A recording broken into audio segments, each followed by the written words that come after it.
Hail cheaters. Welcome to the Always Cheating Podcast. My name is Josh L. I'm here with Brandon S.K. Brandon S.K., how are you?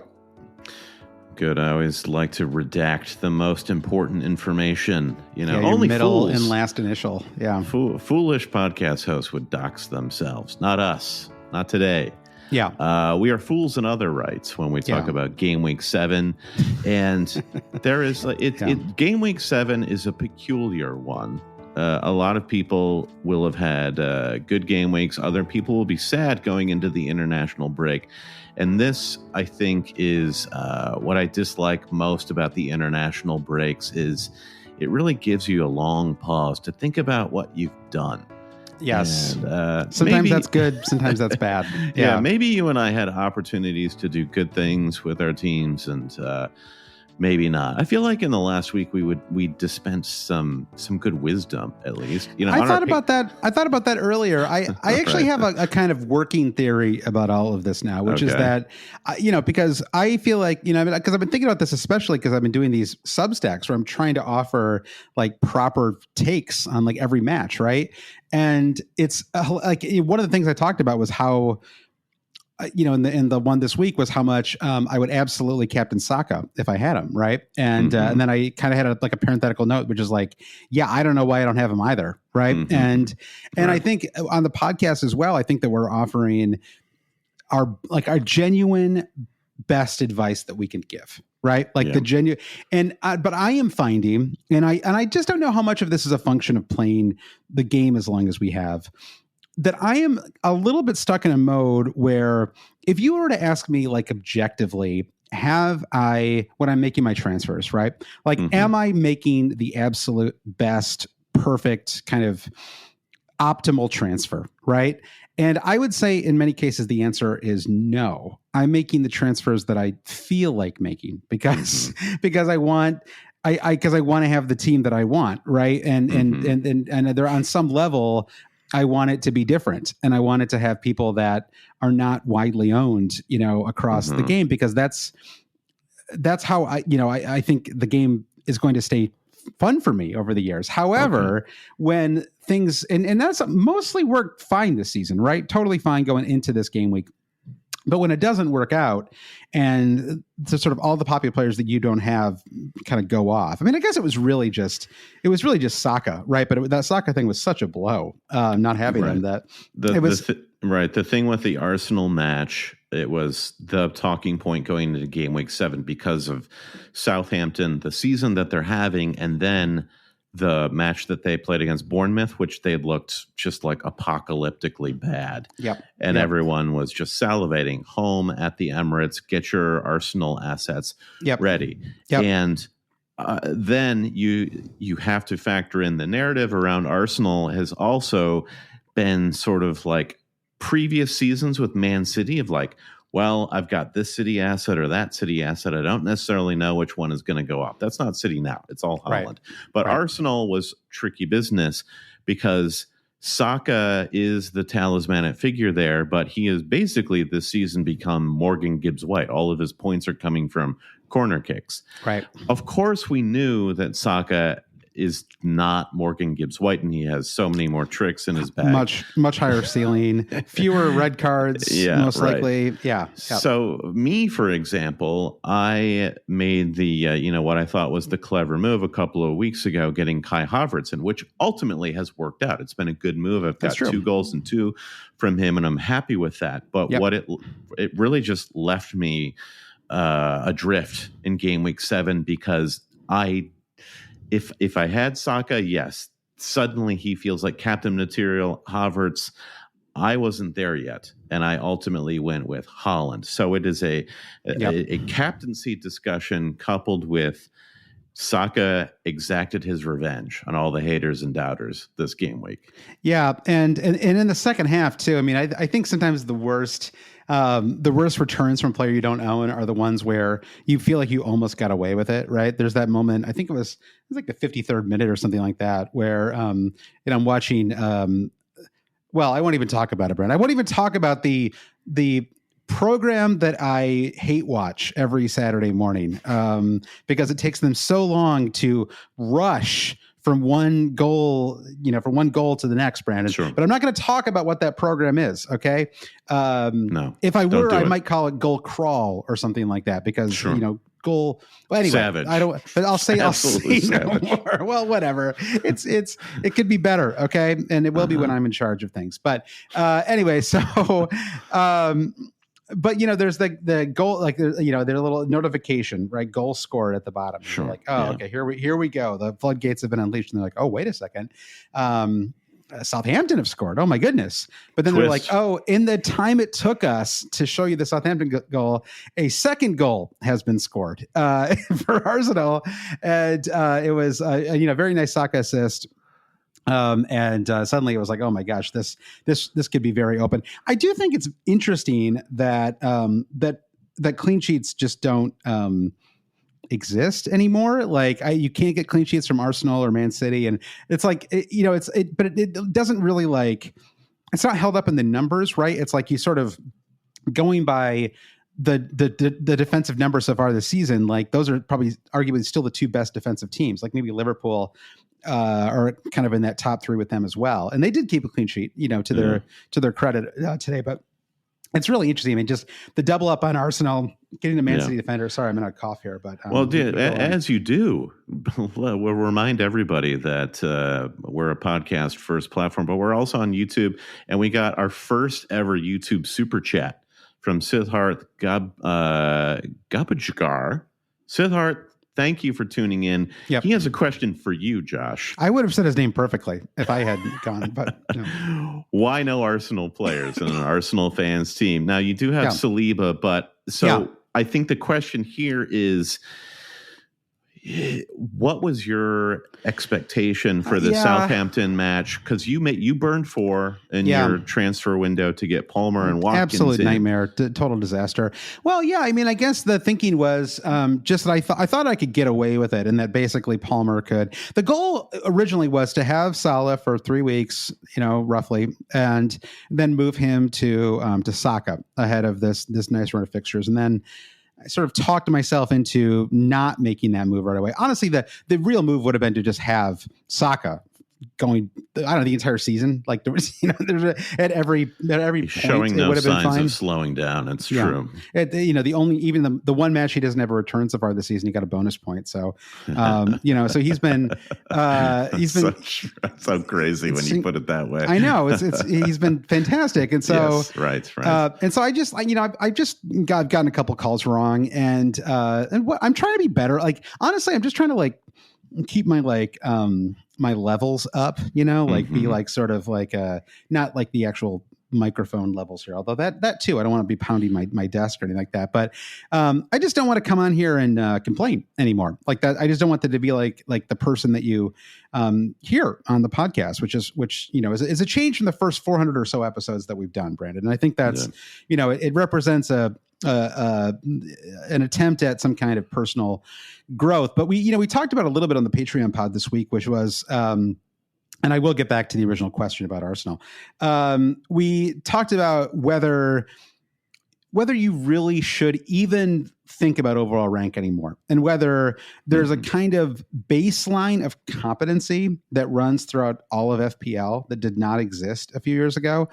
So to the point where you're just, it's honestly just increasingly hard to kind of, if you overall rank as a thing that's going to determine your happiness or level of satisfaction in fantasy, it's going to be increasingly hard for that to be it's increasingly hard for that to be a path to happiness, right? And that the trick may be to invest more in your mini leagues. And if you feel like, oh my God, I just went from 1 million to 2 million or whatever. Well, how far did you fall in your mini leagues, right? Are you probably, maybe it feels horrible, but then you look at the mini leagues that you care about the most about, whether those are, leagues where everyone throws in a little bit of money, or even just a competitive league with a friend or a head-to-head, like whatever it may be, right?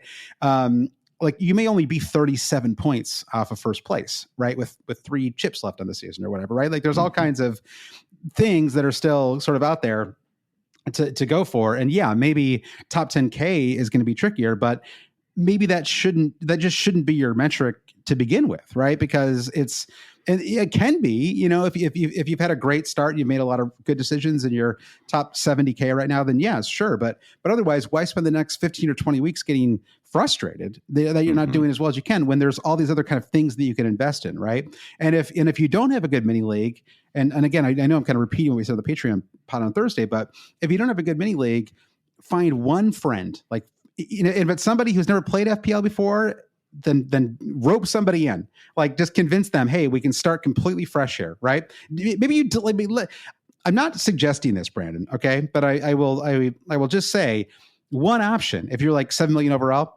delete your team, create it, or create an entirely new account with a different address, right? I mean, unless your people goal seem very attached to the history of their overall rank, and I think that's where you run into a lot of veteran fantasy managers who are like, game's gone. I can't do this anymore because they had a string of I've finished 44K OR for like 4 years in a row. And now I can't crack the top million. So it is. So maybe you just need to shed all of that. Totally. And technically you can't manage multiple teams at the same time. So I'm not suggesting that you like break the rules of the game or whatever, but like maybe you just stop managing one team and just start fresh I mean, you're not going to win the league if you start in game week 8. Right. And so it's not that. Okay. So live on the podcast, Josh, delete your team. Yeah, exactly. That's what I'm just going to throw it out there. But back on the Arsenal thing. So I missed out on the one really good game week last week. And my thinking was, he still has a couple of really nice fixtures before it gets tricky for a few weeks. Why don't I just go with Cole Palmer and just kind of go in on this player who, thankfully he did get a return. It shows how great too. Yeah. And, even with the yellow card, he ended up on 2 bonus. And so, it is 10 fewer points than Saka, but credit to Saka owners, right? I mean, it was the right decision. It was the smart move. It was what everybody suggested, all the models and everything else, right? So that was a win. And I think for us, the question now is, if it is a question, I mean, are 2 data points from Haaland enough for us to get a little worried there? I mean, are we? He cut for the second week in a row a very isolated figure, right? Yeah. I mean, he barely had a touch the 2 matches in a row. It was really reminiscent. The Champions League. Totally, it was reminiscent of him at the end of last season, where he had a bit of a drought as well. Yeah. And I have Salah and Haaland, and that's where I really hit a deficit this week. I finished on 40 points and a red arrow. Yep. So my overall feeling is game week 7, has the game actually started yet? Meaning, what do we know? And we're going to try to answer that question later on in the episode, because we're going to do our classic international break kings of the game week, and we're going to try to see if we can establish any patterns through game week 1 through 7. But I think that it's a really interesting comparison of Haaland plus Salah to Palmer plus Saka. It's not like apples to apples because Haaland is that premium forward. But I think what I'm feeling is it's like I every week you have to resist the knee jerk. And Cole Palmer went absolutely supernova in game week 6. And I thought a lot of cooler heads prevailed there of what was the matchup like against Brighton? What do we expect against Nottingham Forest? And still, Palmer looked good, got his assist, surely could have easily had more returns than that. And if you compare that Palmer performance to Mo Salah or even Erling Haaland, neither of those players were as close to Palmer in getting points. Yep. So what I'm trying to say is, and then on top of that, the just sheer consistency through it all of Saka. Everyone's looking at the ceiling of Salah and of Haaland and the captaincy potential.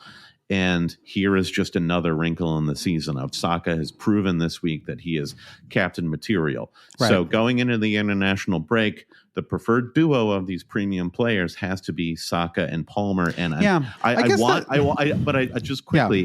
want to emphasize that I don't feel like that is knee jerk because Salah and Haaland blank, because as you're trying to set this up, like, what evidence do we have, Josh? Yeah. And I think the evidence through the first 7 weeks is this sheer model of consistency with Saka and Palmer. Now, I'm not saying get rid of Haaland. I'm just saying this is where sort of like the focus is being drawn. I know. And it does feel like the way forward is to somehow find a way to get 3 out of the 4, right? Because what we can't do is come on this pod every single week and there's always gonna be 2 of them to deliver, right? And it's like the temptation, and you and I were just here like a week ago, right? Which is like Haaland. It's always, it's still Haaland. Nothing's changed. And then it's like he blanks, the other 2 guys go, no, and now it's Palmer. I'm not saying you're saying that, but it's just like, it's sort of. I hear you. No, you're right. You're right. Every week we're casting about like which one of these guys is going to go off, and it literally could be any of them. And then, so I think you're right. Like, it feels like we're moving toward a threemium sort of template. It's like the only way it makes sense. Yeah. Right. Because otherwise you're going to try to fill in all the points, which you can do, randomly week to week by like prognosticating about like which Semenyo type figure is going to save your game week. Right. And I don't think we can afford to do that for 38 weeks. No, I don't think so. And oh my God. Yeah. That Bournemouth Leicester match was another reminder that it's always good to take a step back and look at your squad, especially if you're in a wild card or something like that, and be like, do I have too many players from crap teams in my 11, right? Like, did I get like a little too caught up in like upcoming number projections and player X and Y?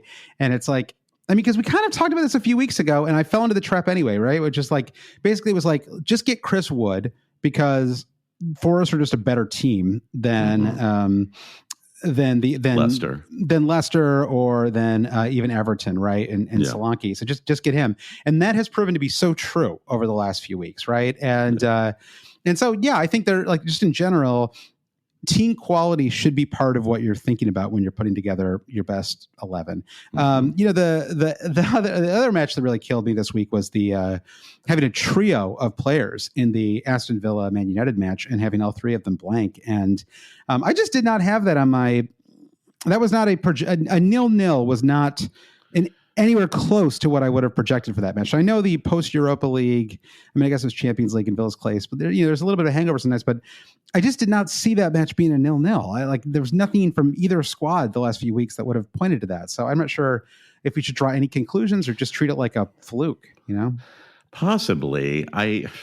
Manchester United just a bunch of rabble, and I guess Villa, for as good as they've been in moments the start of the season, they haven't been super fluid in scoring. So I feel like the 0-0 not that they've scored plenty. I predicted a 2-1 to Villa in that. So I'm with you for the most part. Even more galling thing is we both had Konsa, and a 0-0 is great if you actually can have a defender who can survive. 17th minute, exactly. Yeah. So just a tricky weekend. But I'm not looking at my overall rank, and I don't plan to. I'm gonna stay away from it for a while. So this week is there anything else I wanted to talk about? Oh, just a couple quick hits. Poro, are we see that match, the Spurs match was the kind of post Europa League match I was hoping for, right? I wanted a 7-goal thriller. That was the kind of match I was looking for. And then Everton getting the clean sheet as well, I thought was interesting, and sort of, I've been saying for a while, if they can start to figure things out a little, they were never really that bad. It was like they had kind of couple fluky, like that Bournemouth match where they conceded 3 goals late, right? It's highly unlikely for a team to score 3 goals against you, even if you think that they're a pretty bad team. It's like to concede 3, there wasn't like Man City, right? It was just kind of there were signs that like they could, and they were quite good defensively to the end of last season too. So their defense though is full of players who are incredibly cheap. So if they are able to figure something out, then I don't know. There's something there. Yeah. Did you have you still had Newcastle's who am I I'm blanking on his name for some reason. I have reason. Anthony Gordon. Yeah, Gordo. Your boy. Yeah. That was definitely the sliding doors moment of my game week. And we all have that feeling as fantasy managers when your player steps up to take the pen. The impulse is always to like curl up in a ball and like not even watch it. That's so true. It's like if I'm watching a pen where I have no stake in it, like in either one way or the other, like I don't want a player to make or miss it, I just assume he's going to drill it, right? And the second there's a fantasy stake in it, I'm assuming that it's not going to be close to going in. He's going to try a Panenka and it's going to go. Well, so I blame Martin Tyler for this. Like as Gordon was getting ready to take the pen, he went into some soliloquy about Gordon talking about his penalty taking process after he scored the pen against Man City. And I was like, for the love of God, stop talking, Martin Tyler. Like this, you're jinxing this man straight to hell. And of course, also going then up against Jordan Pickford, you're like, well, Pickford is tremendous at stopping pens. Yep. So a potential 11-pointer turns into a 1-pointer. And even though I was chasing the Saka pack, that really probably would have got me a green arrow this week, and it's a totally different ball game. But here is the thing: it's about the process at the end of the day, and I put myself in that position. And I mean, it was super annoying because Gordon, to have him is a huge differerent because you're kind of foolish to have Gordon at this point, given how it's gone for Newcastle. You just haven't, I don't know. I mean, I wouldn't say foolish, but I haven't had the ideal opportunity to drop him. And then you always look at Gordon and you say, especially with the Isak injury and Gordon moving into the number 9, you must recognize the potential. And there we are against Everton. All the potential is coalescing, and then he misses the bloody penalty, and it all becomes a disaster. So that was not great. You had no choice. I mean, with Isak out, you had to assume he was going to play. I mean, you got everything you wanted. Like you got the out of position player, just didn't score. So totally. I see your note here though about Pedro Porro. Is he over? I'm curious about this. I mean, Pedro Porro, like it's not been a blast owning Pedro Porro, but let's be clear, like this guy has more points than William Saliba. That's true. I mean, I guess I'm just thinking 4 blanks and 5.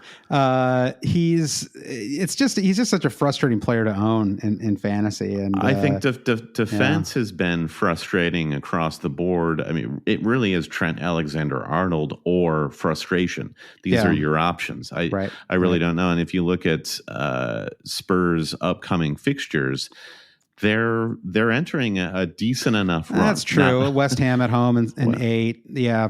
That followed by urgent. Palace. It's Villa at home, which will be tricky, obviously, and then Ipswich at home. I don't think this is a moment to get rid of Porro. I love frustrating that. As he's been. Ipswich really is the new Luton Town. Everybody has an Ipswich fixture within the next 2 or 3 weeks. I don't understand. Just like last season, I feel like everybody was just about to play Luton Town, and you'd always hold because the Luton Town match was coming, and now it's everybody's got Ipswich. The same thing with Jamie Vardy. He plays Ipswich. So Ipswich has like I think they're playing 4 matches in game weeks, game week 8. So it's incredible. A quadruple header. I will say exactly. Just like a split squad moment. I don't know. Try to be a little positive here. I've had some incredible luck in my transfers the last 3 game weeks.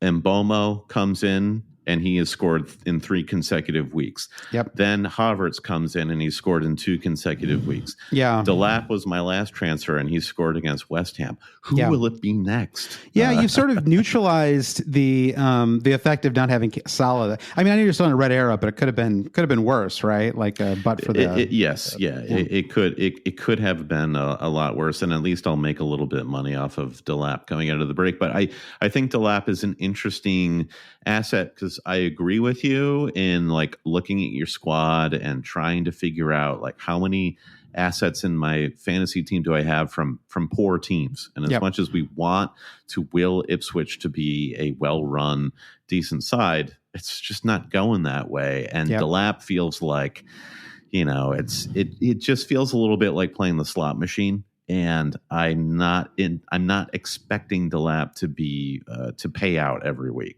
for sure. No, but I mean, we did talk about this a little bit last week when you were talking about this transfer, and he's got a nice run of fixtures ahead. So it's at least it's not a problem. If you're shy of players like Chris Wood, as you call out, I think he's a great option, and like he's got the pedigree for sure. Yeah. Oh my God, I mean, having Wood and Saka before I wildcarded, I mean, I really just took a 2x4 to my squad this year. But again, I'm trying to stay positive. So the way for me to stay positive is just not talk about my team. And so that's I'm going to stick in that zone for now, which is fine. Like it's all good. And we're 7 weeks in, so it's 31 weeks to go. International break kicks off this week. Good timing, I think. Normally I don't enjoy these, but I actually feel like I need a little bit of a reset. And so I'm going to take advantage of this one. Coming out of the international break, Brandon will be back in New York City. So this will be I guess it'll be the weekend of the 19th of October. Yeah. 15th, 19th. Yep, 19th of October. And that Saturday, we are planning a meetup for New York area listeners. It's going to be one of two locations. We're still debating between either the Black Horse or Smithfield. And so right. We'll let you know on next week's pod. But the important thing is to if you can clear your calendar and come out and meet us and say hey on Saturday of next week, that would be awesome. Tell your family you're going grocery shopping or something. Yeah, exactly. You're going out for milk and then come back in 4 hours. So that is where we are. I mentioned the Patreon pod earlier this week or earlier this episode. And I mentioned the pod that we did last. Anyway, let me restart here. I mentioned a Patreon pod, brand that we recorded last week. If you want to become a Patreon supporter, get access to those pods, get access to the Discord. One of the things we talked about on last week's pod is that we want to ramp up the contests that we're doing. Again, just a way to make sure that we have stuff that keeps fantasy fun. Even if you... I don't know, even if you're 3.9 million overall and you just want something new and fresh and fun, we're going to figure out new ways to do that. I think we're going to try to that's one thing we're going to think a little more about over the next couple of weeks. And when you're in New York, we're going to talk about that a little bit too. So, but thank you to 3 new Patreon supporters: Gene Armis, Zacharias Nadir. I hope that's Zacharias' real name because that's an incredible name, Zacharias Nadir. And sure Tim, is. Yeah, and Tim Hamer, who just became a Sam Volkswagen level supporter, Brandon.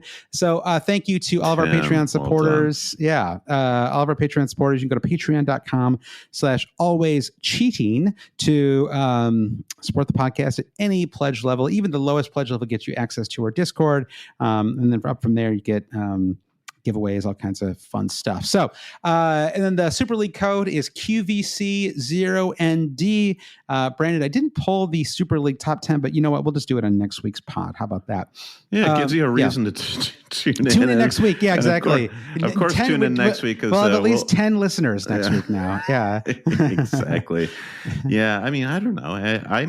There is reason to get excited about this international break. I put on my USA men's national team Dos a Cero hat because this international break will see the first games managed by Mauricio Pochettino. That's true. Wow, I have to figure out how to pronounce I don't know. That's that's Pochettino. Okay. So, you got to find a little something to root for. I mean, what else do you want to see this international break, Josh? Just like hamstrings popping all over the place. Yeah. Twanging, lots of twanged muscles. Yeah, I feel like I just need a full on break. I don't actually quite know what to do with my. It's actually the game week ahead. The game week when you're in town, Brandon, is I think quite a tricky game week. We can talk about it more next week. But you have Man City away to Wolves, Chelsea away to Liverpool, Villa away to Fulham. Even Arsenal away to Bournemouth. I mean, that's not like a extremely hard fixture, but like we all have and are starting in Bomo right now. He plays away to Man United. Like none of these fixtures are out and out horrible, but like they're all tricky, right? Every single one is a little bit tricky. And so I think there's a lot for us to, it could be a really swingy week next week, which I think if you had a bad game week this week, sometimes swingy is good, right? It sort of opens you up to rebound a little bit. So let's let's go from there, Brandon. And I want to get into Kings of the Game Week.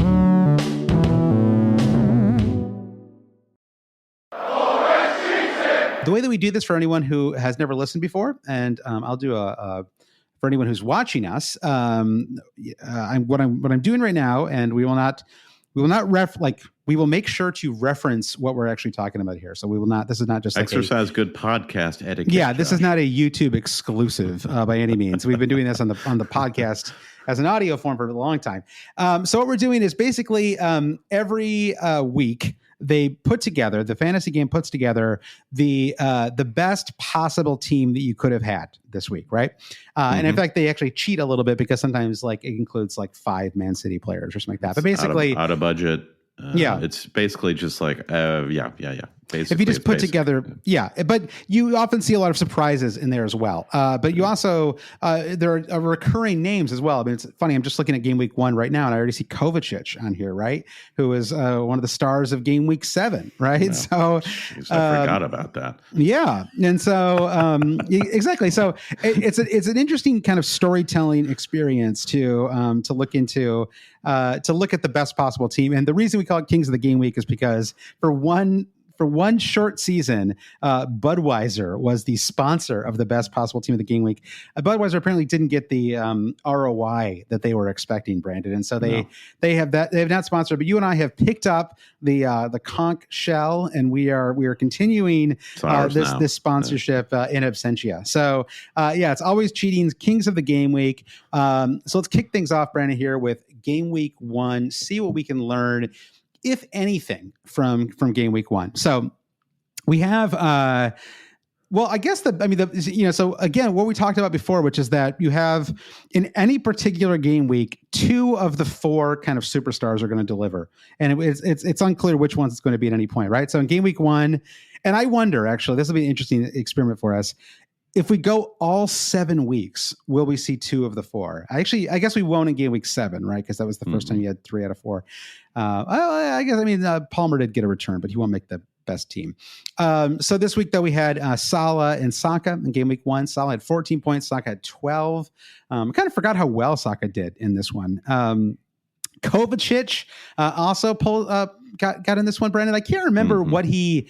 Did he get a goal? 2 goal? No, I'm sorry. A goal, and that was it. And then 3 bonus points. Yeah. Right. So goal, clean sheet bonus, and 3. 11. Yeah. 11 the hard way, Brandon. That's the old school 11. The midfielders 5 plus 1. They said Kovacic has to play a perfect game in order to pull out this team of the week, and there he did it. To prove all the haters and doubters wrong. Yeah.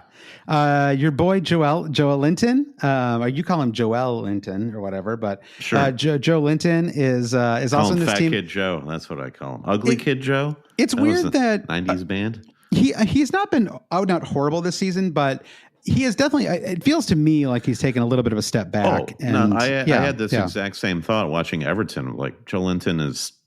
That whatever magic was in his boots the last couple of seasons appears to be gone. It's not the same. And he was their most important player when he went down with injury last. I mean, who knows? Maybe the injury is still the factor, right? It's probably Credit to Gramarish, who's kind of picked up a lot of that slack. But this team is only really at its best when Joel Linton is at his best, weirdly, and he's well off it, I think. Yeah.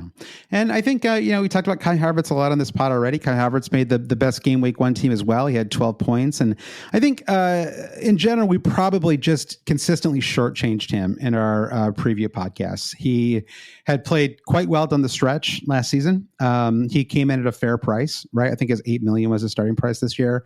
I don't know, just personally, he never really made any of my drafts. I wasn't really looking very closely at him, but he's really put together already quite a nice season. He's got 4 goals, 1 assist on the season, up to 7 bonus points, which is really impressive. So any thoughts on Kai Havertz and maybe what you've seen that surprised you? What I've seen is just the level of balance in his game. Certainly you remember Havertz at Chelsea, where he was really just a runner, And that Chelsea team, while they won the Champions League, was tactically kind of all over the place over the course of the seasons. And Havertz just seems to have a very, while it's a defined role under Arteta, it's also kind of a wide-ranging role. Like he takes up a lot of different positions depending on what the where the ball is and what the game state is. All that said, like it seems like he's fully dialed in this season. And whenever he gets the ball, he is in control. Like he is, he's sort of mastered whatever this brief is from Arteta. And I think what I would say about Havertz fantasy wise is if you had been eyeing up a time to get on board with Ollie Watkins, I think let me present to you Kai Havertz. I feel like Havertz is better than Watkins as a fantasy pick right now, which is kind of, I didn't expect to be saying that. Yeah, I still don't know if I long term if I feel that way, but I don't know. I mean, let me put it this way. Yeah. So triple Arsenal, the double Arsenal defense has now been sort of like roundly debunked over the last. You'd be better if you had literally if you had just gone the whole season without an Arsenal defender, you'd be in a better spot right now. So I guess Gabriel has scored a couple of goals. I wonder if Saka, Havertz, and an Arsenal defender is an optimal way to play Arsenal with your fantasy team. Makes sense. I mean, it also explains why Arsenal are good this year, right? Like you go right through the spine, and I think it's. I was thinking about Havertz at Chelsea and how I still kind of think of him as a little bit of a flop there, and maybe that's sort of hilarious. Like he literally scored a game-winning goal in a Champions League final for Chelsea, and I still am like, like he's pretty good, It's like, but it did feel like he kind of left when he left Chelsea. No one quite knew what he was going to look like at Arsenal, right? And he really has stepped up. He sort of joined the ranks of. Just to finish my thought, it's just like such a funny thing because it feels like he's like a new addition to the like Chelsea have just too massive of a squad, and what ends up happening is they end up flipping these really talented players because they can't quite establish a role. And this has happened. That happened to KDB. It happened to Mo Salah. It happened to Havertz, arguably too. And I'm not putting him in the category of those two players, but it does seem to happen a lot. That they it's like they scout it right, but then they don't quite. It's like they scout too many good players or something. And Havertz is that kind of a player where coming from the Bundesliga, he was typically played like. I feel like I want to say he played on the right wing, but he was just like, he wasn't like a Sergio Aguero type, classic number 9, plug him into your team tactics. He had the talent to make the leap from Leverkusen to the Premier League. He took that dive. That took bravery on his part. He went to a team that was kind of just going through all sorts of changes while he was trying to figure out what his game was. Yeah. So I do think that he gets a lot of leeway from me for like allowing him that time to grow into the player that he now is. Yeah. I think it's real credit to Arteta, I think for really, I don't know. It seems like he's like reward, like he put a lot of faith into him, and it's really worked out. So, but yeah, I mean, even from a fantasy point of view, I think, I can't remember. I feel like when he was at Bayer Leverkusen, he was like more of like a number 10, but then he was playing as a false 9, like when he like around the time the move got made. I know this because that was the one summer we did fantasy Bundesliga, Brandon, during the COVID summer, and I had him in my fantasy Bundesliga team, and I got a break. I'll never forget this because the Bundesliga was like the first team to the first league to restart. And so all of us were like, I'll watch anything. I'll watch literally anything. And so it was like that first weekend. I remember Haaland scored for Dortmund in like an empty stadium, and Kai Havertz scored a brace in front of nobody. I feel like I'll never forget the noise of like a goal being scored in an empty stadium. That kind of metallic, like it's bizarre. Just the sound of the ball hitting the chains in the back of the net. Yeah, exactly. I thought I wanted to keep the energy up, Brandon. That's why I like to bring COVID into any podcast discussion as much as possible. Sure, and Bundesliga. Yeah, and Bundesliga. All right, let's move on to there's more to say for Game Week 1, but we can't go through every single player. Let's move on to Game Week 2, Brandon. Yeah. We do see our first Arsenal defender, though, David Raya, Game Week 2. That was the game week, you might recall, away to Aston Villa, where he had one of the best saves I feel like I've ever seen, like one of the best, maybe the stakes because it's only Game Week 2, but it was just an incredible save. And outrageous. Outrageous. And then Son had his kind of one big match this season. Otherwise, it's been a pretty disappointing year for him, I'd say. And now he's injured, and it's oh boy, Timo Werner put on a speaking of former Bundesliga guys, put on a clinic in how to not play in Son's role against Brighton. Yeah, I was shocked that match ended 3-2. I mean, just given where it started, but So we've got so in the Game Week 2 squad though has Palmer. So we got one of the big four. Haaland, of course, as well. He had 17 points this week. Luis Diaz had his kind of first really big match.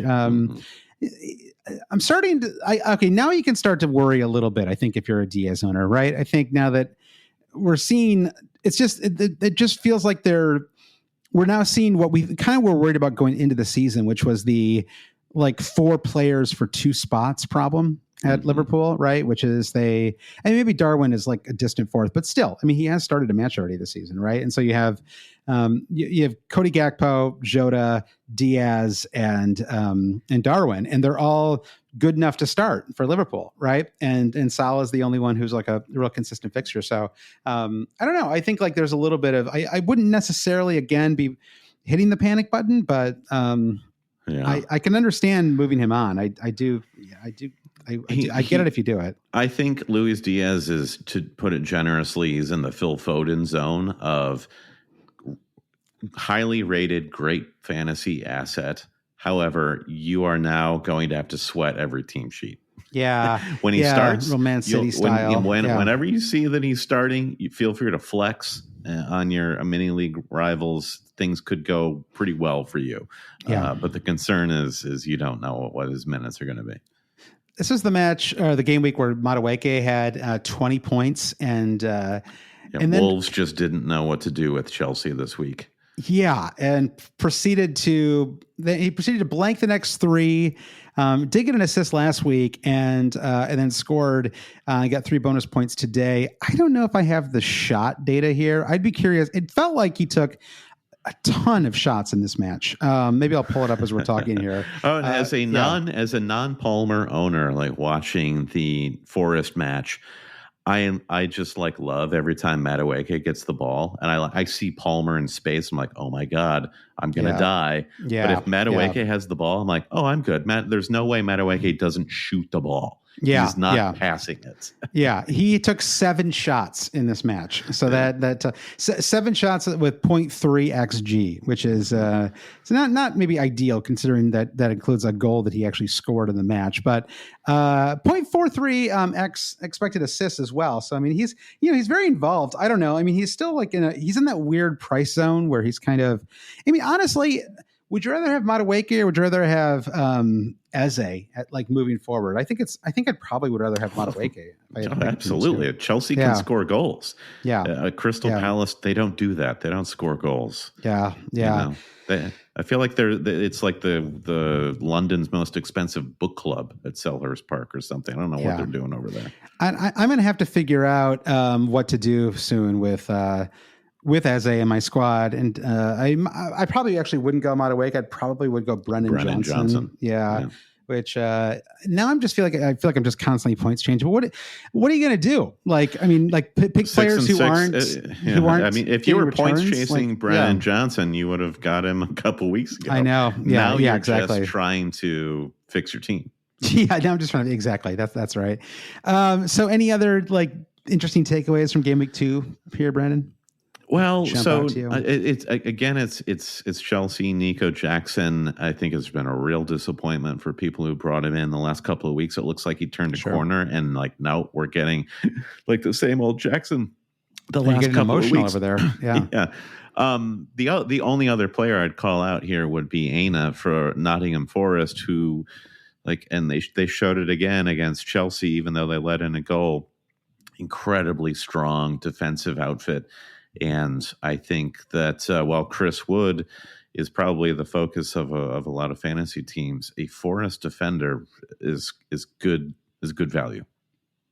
Yeah, and I mean, there is a good team. I'm like, it's fun to have a team. Like, I don't know, it's like a little bit like Brentford. It's like just when a team feels like they're like competently managed and they've built a good squad, and it's just I'm shocked, honestly, because I thought it was kind of a little bit of a circus there when they first came up. And absolutely, I like have to put my hands up and say good on you, because they look really well oiled now. I agree. I absolutely agree. All right, let's move on to game week 3 here, Brandon.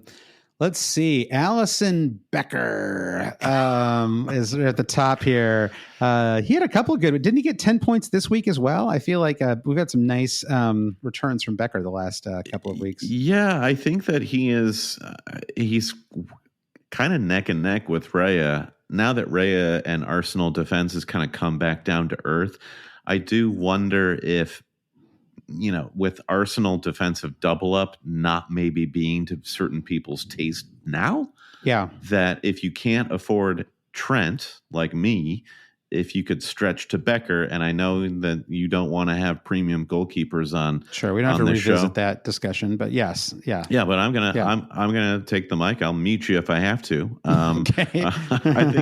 I think Allison remains an interesting goalkeeper pick for that reason, as in terms of just because defense is kind of just it's doing me in here. Yeah, Gosh, I know. And you kind of have to pay to play to get defensive points at the moment. It's interesting to see your boy Sugawara with 7 points in the game week 3 team. We all knew he had it in him. Yeah. And by the way, there's no better sign of how crud defense is this season, Brandon, that the best possible team you could have put together for game week 3, the 3 defenders you had 7 points, 7, and 8 points for Allison Becker. There was not even a defender that got a clean sheet and attacking return. No attacking return. Or 2 bonus points, right? It was 7 was the most you could possibly get, which is kind of insane. And then looking ahead, we have, again, 2 of the big 4, Salah and Haaland. Again, just further maybe advancing the idea that maybe you just really do need to find a way to have 3 out of 4 in your squad. If anyone were wildcarding right now, I would suggest that you can pick the 3. If you feel like Salah is he just had a weird post-international break run and he's going to reassert himself, fine. Totally reasonable. Liverpool are the top of the table and he's the 90-minute man, right? More or less. I did get subbed actually early in this one, but in general he is. So and I think otherwise, Diaz there again, just a really great start for him to the season. Calvert-Lewin with the return again kind of feels like a false, a false idol, whatever it is, right? It sort of deluded us into thinking his bandwagon ran right into a brick wall. It seems. yeah, exactly. And then Mbomo starts to get his big. This was right when we started to kick around. Oh, maybe we were a little dismissive of it. Mbomo and Havertz were probably the two best players that we sold short a little bit. This was the week that the new Mbomos dropped, and everyone was like, I got to cop me a pair of those Mbomos. Yeah. Those look really sweet. Yeah, exactly. And even then, I feel like it took us another week or so to really get there. We needed the paycheck to come in. Yeah, that's true. We needed a paycheck to come in. All right, let's move on to game week 4 now. All right, so let's see. This one is... So the defense came roaring back in this game. I hate this team. Oh my God. Yeah. It's it's so true. It's all full of people I have not owned this year who have been killing me. Yeah. Sanchez with 15 points, Gabriel with 15 points. Aina again. This is one of the reasons why it's interesting to go through these best of the game week teams is you start to see these little 4.5 million people show up again and again, and you're like, oh, maybe I actually should be taking them more seriously for my fantasy team, right? Because they're consistent enough at their low price. McNeil cracks it for the first time. Obviously, he's had an amazing start to the year. Actually, I was watching a little bit of the Everton match yesterday. He had a big chance and totally fluffed his lines late. I think he could have done more with it. Mateta thought he was going to kind of press on from this one, right? He got the brace in this match, and that was kind of it. And I don't know why they can't figure it out. Picked up a bit of an injury. He hasn't been starting the last couple of matches. He came on as a sub this weekend, which I think has obviously played into his returns, and played just one half against Manchester United. So I think we'll talk about Mateta at some point later this season. But I agree. But all things being, all that being said, he's played in all 7 matches so far this season, and only has 2 goals, which I think it has to be considered a little disappointing, no matter how. 2 goals just coming in one match, as well. Yeah, so exactly. That's worrying. I didn't know that Mario Lemina went by Mario Jr. on the website. That sounds like a Nintendo character, Mario Jr. I think he's in the center of this team too. That's Mario Jr. Lemina, Ndidi, Dallo, and Delict. This is just the dark side. This team of the week, absolutely. And then Haaland again. I mean, it's funny we don't even talk about him because it's just like when he's on, he's just so incredibly consistent. And I just can't tell if any of it is a dip in form or if it's really just that they're just like they're now relying on Gundogan, who they let go of, right? And it's like he's now the only. He's not played well, and he's the only player that apparently can create chances on that team. Like Bernardo Silva has been okay. I guess he's maybe the maybe I'm selling him a little bit short. I mean, he's brilliant, but like it puts a lot of onus on Bernardo Silva for sure, right? And especially with KDB out, and Foden just cannot get going this season. Right? I don't get it.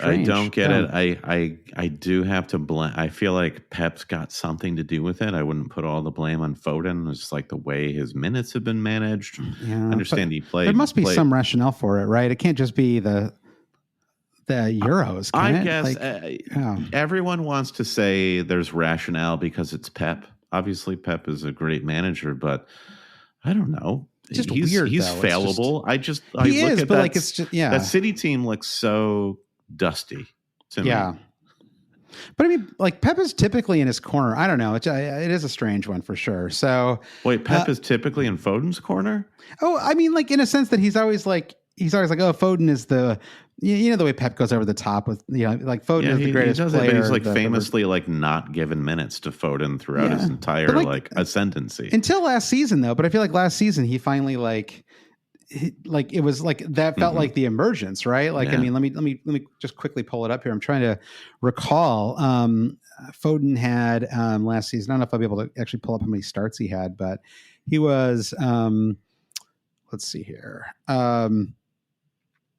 He was, do I have the starts? So he started 33 matches last year, 19 goals, 8 assists, played, almost 3,000 minutes, which was 1,000 more than the season before, by far and away the most minutes he'd ever played for the club.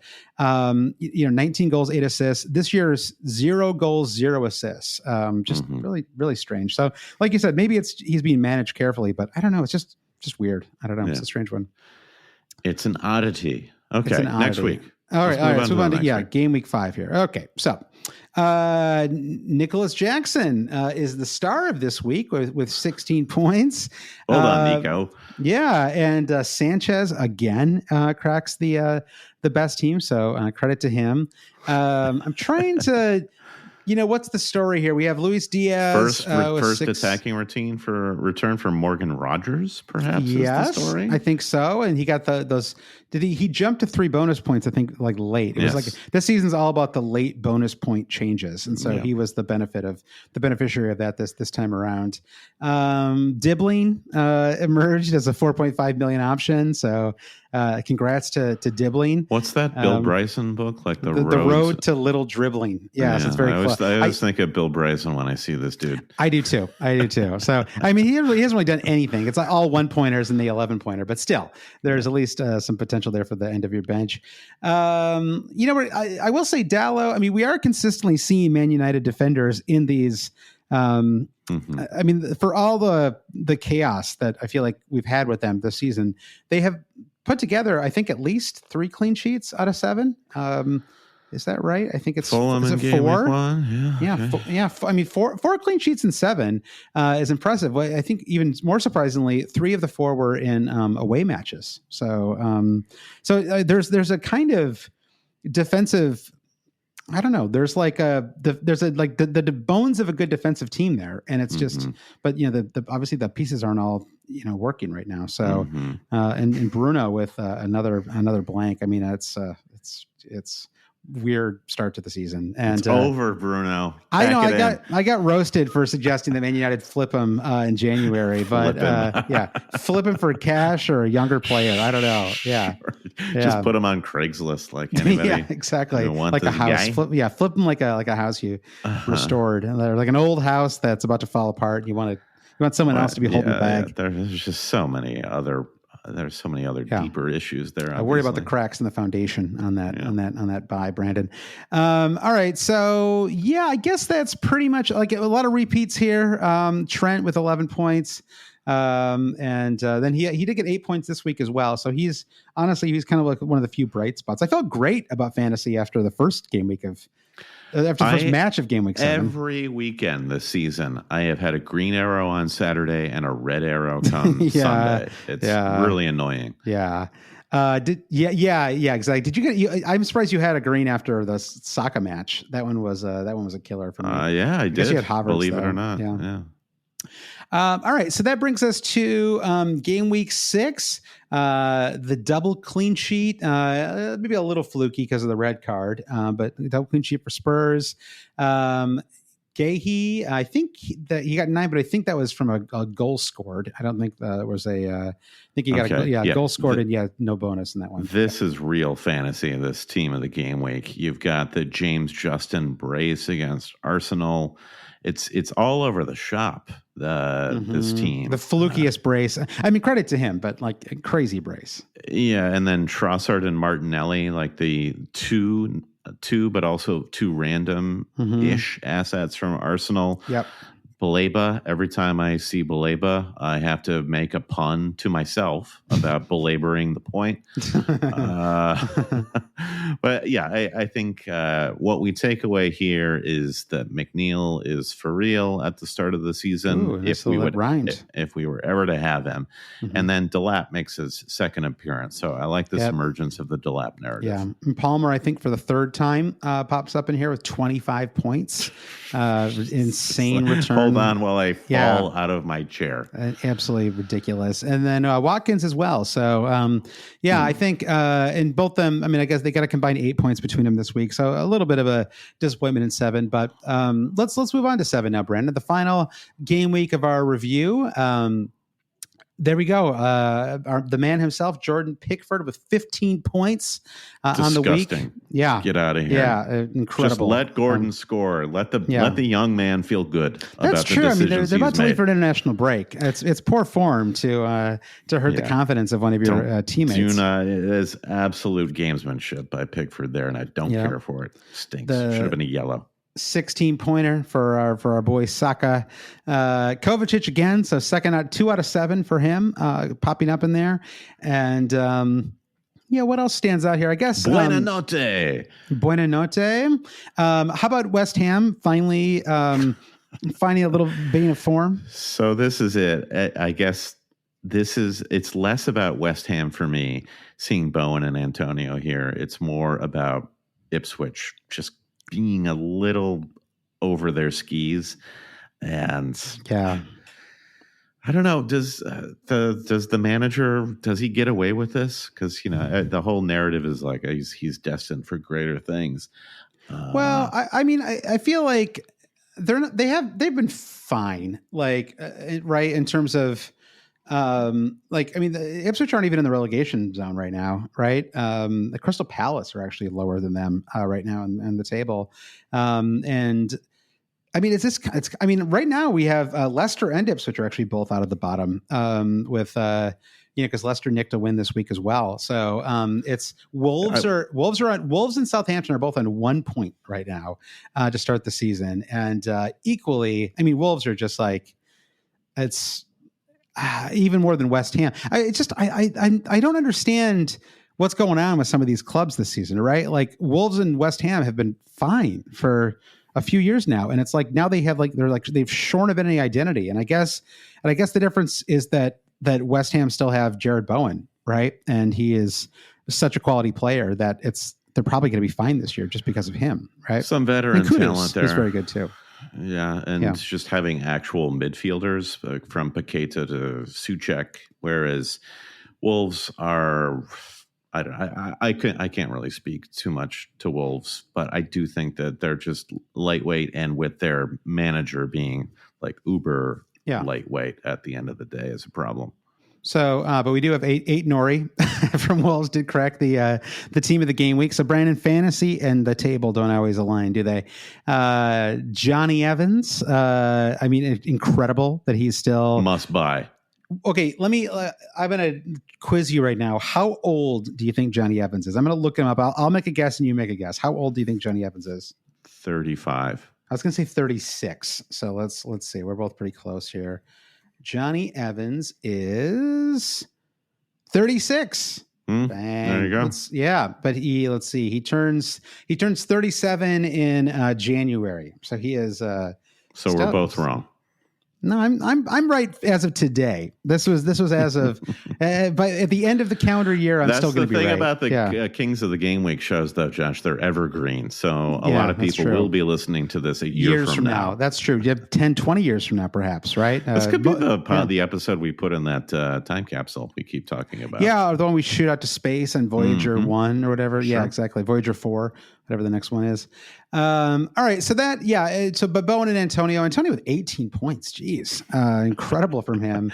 The death of Greaves, unfortunately. R.I.P. Greaves. I know. I've always loved Antonio. I mean, he's a really easy player to like. I've always felt, and so I'm always happy for him when he does well. And so it feels like every year he's got some crazy one game week where he gets 18 to 20 points. Did he score like 5 goals in a match a couple years ago? If you're playing pickup football and Antonio could be picked for your team, I'm picking this guy. Yeah, I'm picking him. Yeah, I agree. He'd be a fun pick. He'd be good vibes for the whole team, and obviously, he can score too. So, all right, I think that's the perfect note to end on then, Brandon. But James Justin, actually, how about that? We'll toss in one more shout out for him because James Justin cracked the Kings of the Game Week 2 weeks in a row, picked up 10 points, clean sheet, assist, 2 bonus, did get a yellow card as well. So back-to-back double-digit returns for him. Well done.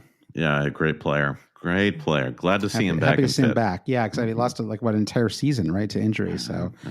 All right. Well, that is your Kings of the Game Week, Brandon. We'll do another review roughly, 10 game weeks or so from now. We'll catch up a little bit, see where we are. So that's it. That's your pod for this week. We'll be back next week. We'll talk more about Game Week 7. In that pod, we'll dig into it a little more. This is kind of just more of a recap episode. We'll, we don't like to get too much into the game week before we know who's come down with a season-ending knee injury over the international break. That's usually something that we see. So let's see who falls. But if you enjoy the pod and you want to support the cheaters, you can go to patreon.com/alwayscheating, or you can just give us a review on Spotify or Apple just to help more people find the pod. That's really the reason we ask for those reviews. It's just to help us help people find us. So so that is the pod for this week. Brendan, do you want to thank our producer patrons? Thanks as always to producers Mike DePietro, Trevor Ingerson, Dave Wagner-Lodahl, our buddy Chris Howell, Andy Penn, Nick Wright, Lazarus Llanos, Jesse Halstead, Bruce Kerr, Brian Chin, Babs Kuhn, Rom Frost, Blair Jacobson, Todd Byerly, Andy Portlock, Dan Parsons, Terrence O'Donnell, Kerry Swanson, Jefferson Turner, as he does it, Francis Moore, Sam Shower, Craig Jackson, Caleb Robbie, Brian Clark, Thomas Tislov, Fro Jacobson. Going back to Craig Jackson, for example, Friday I was unwinding from work and I watched the Sunderland Leeds match, and Melier is still goalkeeping.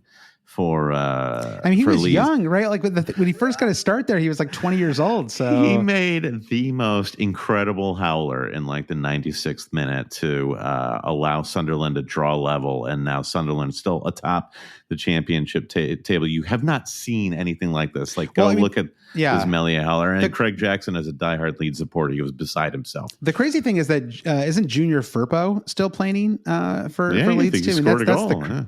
Oh, did he really? Oh, yeah. I mean, that hurts my even my crazier. Junior Hoylett is playing for Hibernian FC in Scotland. So the juniors are at it again. Oh, that's great. Great for the juniors. All right. Caleb Robbie, Brian Clark, Thomas Tisloff, Fred Jacobson, The Saint, Gareth H., Charlene F. Kadakia, Rishi Nigam, Noah Louise, Travis Grant, Linus Vinderstrom, Matthew Skinner, Ben Coombs, Eric Kite, Rune Sandberg, the three Jims, James Murray Wood, James C., James Holland, Jack, and Craig at Total Maths Tutoring.